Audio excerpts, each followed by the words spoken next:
Hey guys, Josh from SoccerReviewsForYou.com, bringing you my personal opinions review of the Nike Mercurial Superfly 5. Now for those that are unfamiliar with this series on my channel, unlike my regular reviews where I break down the different tech specs of a shoe, share some opinions about certain performance features, but more or less kind of spread the information out so you can take everything in and then kind of make a decision for yourself. This is a series where I share my straight up personal opinions, things I like about a shoe, things I don't like about a shoe, and really what I think about the product in general, things that could be improved, anything I have on my mind. So if that's something that you're interested in, because a lot of people tend to ask for my opinion on a regular basis, that's what I'm going to cover in today's video. So stick around, and with that being said, let's get right into it. The Superfly 5 is a very good shoe. From a performance standpoint, it's much better than what we got from the initial Superfly 4, which was also a very, very good shoe. I know a lot of people will ask,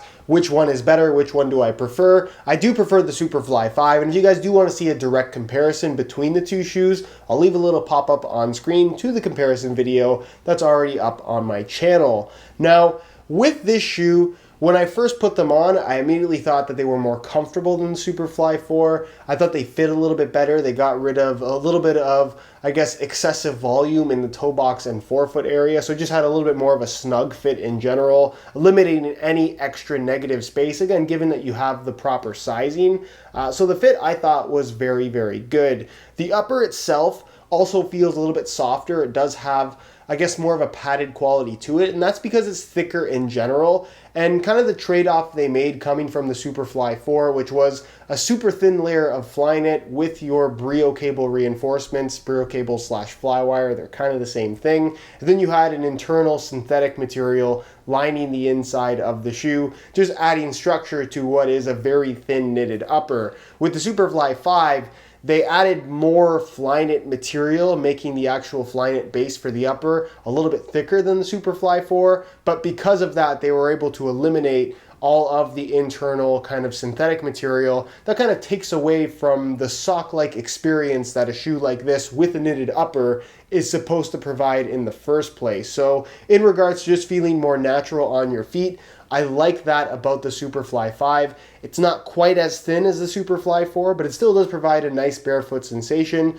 just with a very slight amount of cushion, which again, isn't necessarily a bad thing. It's just something that's a little bit different. They really made a big deal about the texturing on the surface of the upper. Again, I don't really view that as a major feature in terms of what you're actually going to notice on the ball. You don't feel very small amounts of texturing, and it's not taken to the same extreme as what you're going to find on something like the Magista Opera 2, where the texturing, like I said, does actually impact the touch and general performance of the shoe in a fairly major way. This is, like I said, a lot less significant than that in regards to what you're going to be able to feel when wearing the shoes. Laces still run through the middle, the lockdown and just general fit of the shoe is still very good. It's still very mercurial. It's kind of been the highlight of this line in general. But for me, the really, really big improvement, the really, really impressive aspect of this shoe, and I think it's the best innovation that we've seen this year, I guess alongside the upper of the Opera 2, is this Nike plate sole plate. It's a one-piece construction using a vacuum forming process that allows them to make a sole plate entirely out of one single layer of material. In this case, it's a plastic. What a lot of people were upset about is that it's not carbon fiber anymore, as we've seen from the Superfly 1, 2, 3, and 4. Yes, it doesn't look as cool, but trust me, it feels a lot better. And what's special about this, and you'll immediately notice it when you put the shoes on, is that the sole plate is anatomically shaped. It's not completely flat. So what you'll find is that there's little dips in the forefoot. There's a little bit of a dip in the heel. So when you stand in the shoes, you sit in the sole plate as opposed to directly on top of it. And because of that, you don't necessarily have that freedom to slide on the top of the sole plate. Your foot is locked in place from the upper, and it's locked in place on the base of the sole because it can't slide from side to side. It's sitting ever so slightly in the sole plate. It's not as extreme as I guess the explanation would imply. It doesn't necessarily feel all that weird. You'll notice it for the first 10-20 minutes of wear, but after that you'll forget about it entirely. Well, I got a little bit of an accent there. You'll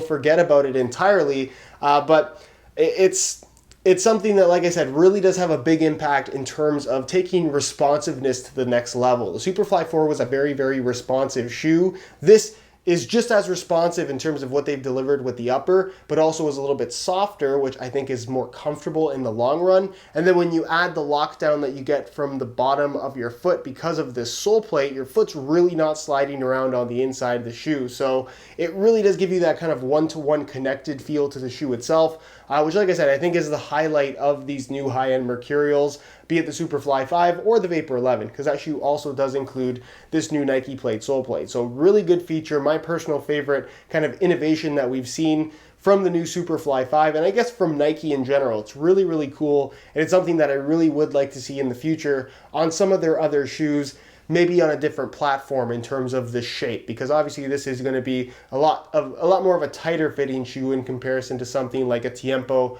or a Magista. Stud pattern wise, the Mercurials are always known for really aggressive traction, and they've kind of maintained that with this new stud pattern.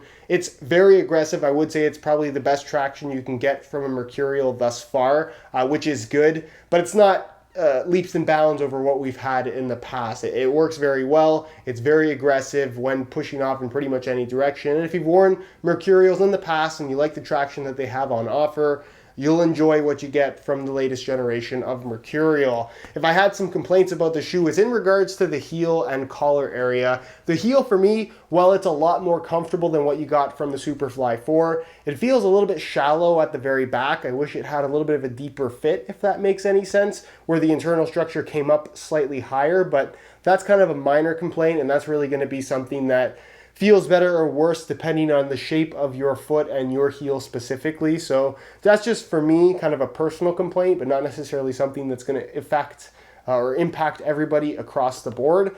And then the collar itself, and it's not the fact that the collar doesn't necessarily need to be there. You could make that argument for any of the mid-cut models from Nike. It's the fact that it's just a regular kind of tube of material. And the only reason why I'm making this complaint is because of the Magista Obra 2 and the collar that it has, where it's anatomically shaped at the top, at the front, and back. It's got the actual shape of an ankle to it. It's just the concept of having that mid-cut collar, but taking it to the next level. The collar itself matches the innovation of the rest of the shoe, and I'm just really surprised that they didn't do something similar or even exactly the same on the Superfly 5, given that the shoes pretty much were developed and released almost at the same time. So again, that's something that I think would have really kind of taken this shoe one step further as far as innovation is concerned, and especially the look. I think this just would have made the shoe look that much more kind of futuristic, if you will. But again, they opted for a regular collar. There's nothing wrong with it. It feels just fine when you're wearing it. In fact, you stop noticing it